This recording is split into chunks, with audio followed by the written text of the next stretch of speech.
അങ്ങനെ നമ്മുടെ ഭാമ ശ്രുതി പറഞ്ഞതനുസരിച്ചിട്ട് സച്ചിയുടെ വണ്ടിയുടെ ചാവി എടുക്കാൻ വേണ്ടിയിട്ട് സച്ചി വരുവോളം വെയിറ്റ് ചെയ്യുന്നുണ്ട്. എന്തായാലും സച്ചി വന്നിട്ട് സച്ചിയുടെ വണ്ടിയുടെ ചാവി എടുത്തിട്ട് നമ്മുടെ ഭാമ പോകുന്നുണ്ട്. പിന്നെ കാണിക്കുന്നത് എന്തായാലും നമ്മുടെ സച്ചി രേവതിയോട് പറയുന്നുണ്ട്, നീ അവനെ അടിച്ചതിന് അവൻ എന്തായാലും ആൻ്റണി പ്രതികാരം നമ്മളോട് തീർക്കും എന്ന് പറയുന്നത്. ആ സമയത്ത് നമ്മുടെ രേവതി പറയുന്നത്, അവൻ എന്നോട് അവനറിയാം എൻ്റെ അടുത്ത് നന്നായിട്ട് കിട്ടുന്നു, അതുകൊണ്ട് അവൻ ഇനി ഒരിക്കലും നമ്മളെ ശല്യം ചെയ്യാൻ വരില്ല എന്ന് പറയുന്നത്. എന്തായാലും നമ്മൾ സച്ചിക്കാണെങ്കിൽ സമാധാനമൊന്നുമില്ല, എന്തായാലും ആൻ്റണി ഉപദ്രവിക്കുന്ന അവനെ അറിയായിരുന്നു. പിന്നെ കാണിക്കുന്നത് എന്തായാലും നമ്മുടെ ഭാമ ശ്രുതിയെ ഏൽപ്പിക്കേണ്ടത് നമ്മുടെ സച്ചിയുടെ വണ്ടിയുടെ ചാവി.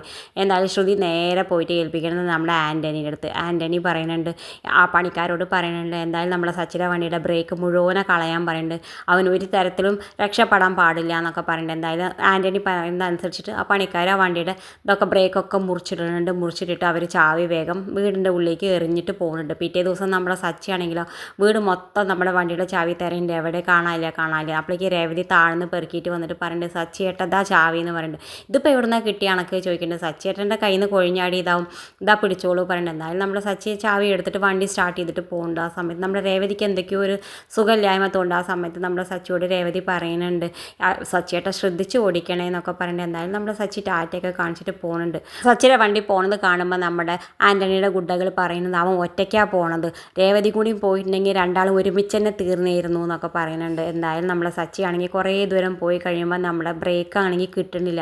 അവൻ വണ്ടി സ്റ്റോപ്പ് ചെയ്യാൻ നോക്കുന്ന സമയത്ത് അവൻ്റെ കാലിൻ്റെ അടി ബ്രേക്ക് കിട്ടാതെ അവൻ ഒരുപാട് കഷ്ടപ്പെടുന്നുണ്ട്.